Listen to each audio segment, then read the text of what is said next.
Pag nawala po yung bag, wala pa akong kinalaman dyan. Bakit pa naglakad?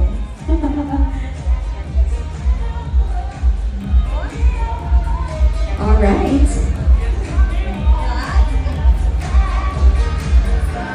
Ang mga pangalawang magulang ng ating bagong kasal.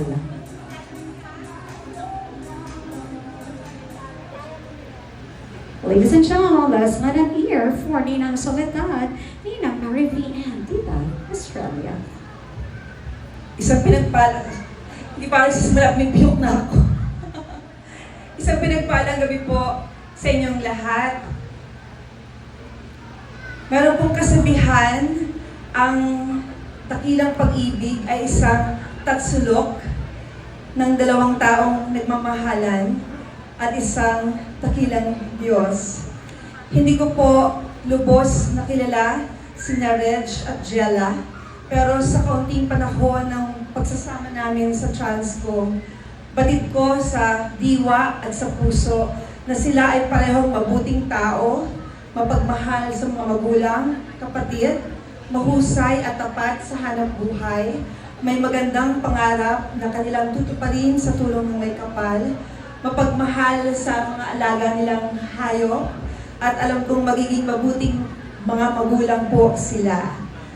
Labis ko pong ikinaralangal, pinagpapasalamat ang mapili bilang kanilang pangalawang magulang at saksi sa kanilang pag-iisang dibdib. May mga kasabihan na tila palasak na at atin nang pinagsasawa ang pakinggan, ngunit sa totoo po lamang ay dapat nating isabuhay. First of all, mga anak, keep God at the center of your marriage.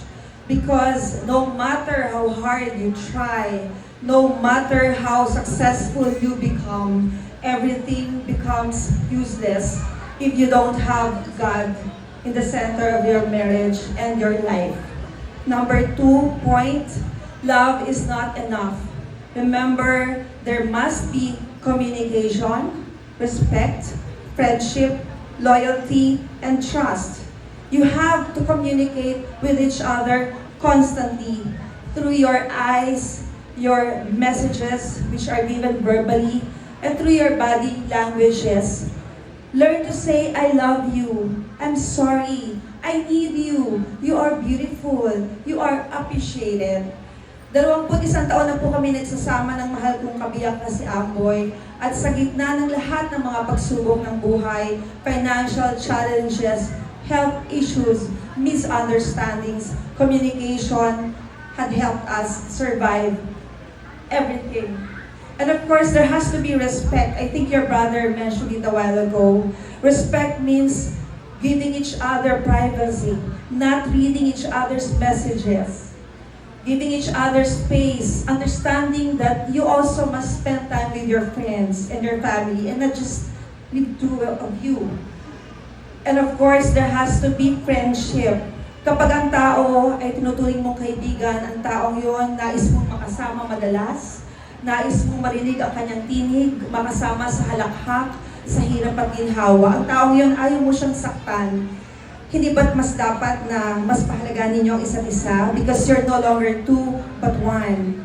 Kung kaya't ang ipagdaramdam ng bawat isa sa inyo ay ipagdaramdam din ng bawat isa.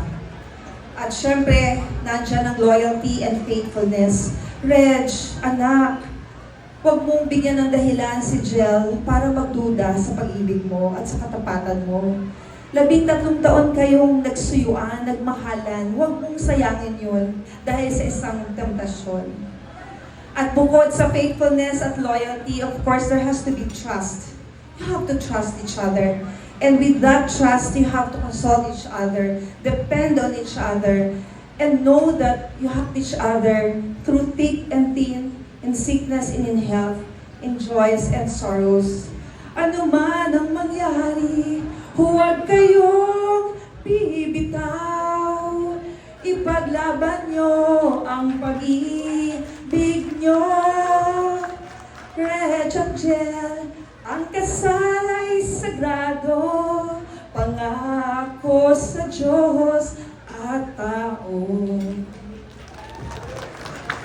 At bilang panghuli, nais ko malaman yon, narito kami na mga ninang-ninong nyo. Salamat po kina paring Hector, Maring Gigi, paring Boyet, Maring Ellen, dahil pumayag kayo na kami ang mga maging ninong at ninang nila. Dahil po dito, sisikapin namin na maging mabuting ehemplo. At huwag po kayong mangamba, hindi lamang po dito nagtatapos ang lahat.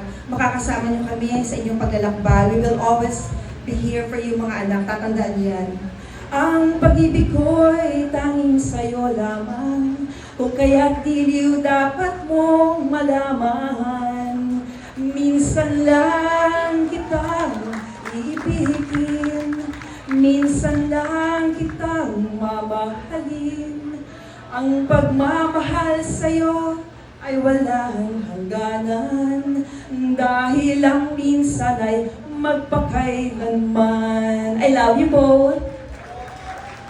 Alright, thank you so much. Napakabongga naman ni Ninang. Dati kayo host si Ninang. Alright, let us Okay na. Actually, first of all, I want to thank si Redsha sa si Jello for it's an honor to be part of this wonderful celebration. Salamat at napili niyo ako. And I'm very honored. And then, kung sasabihin ko lang is, I truly agree with Attorney Sally sa lahat ng sinabi niya. Because lahat naman yun is truly the ways kung paano natin ma-maintain ang ating love, ang family. At totoo, we have to put the Lord first sa lahat ng bagay. And then we have to maintain respect for each other. At yun, yung communication, at lalo na kahit kung tagal man, talagang panadilihin niyo yung pagmamahal. Like nang sabi ni Atty. Sally na, sabihin mo, ay, ang pogi mo. Ganun ginagawa ko actually. Yun, and always open kayo and share kung ano man yung feelings nyo. Dapat open ang communication. Kasi pag tagal kasi times na syempre palagi na magkasama, but you have to maintain communication, love, at saka most of all, respect. Yun lang. Thank you so much. Alright, thank you so much. And finally, a message coming from Tita Lolita Estrella.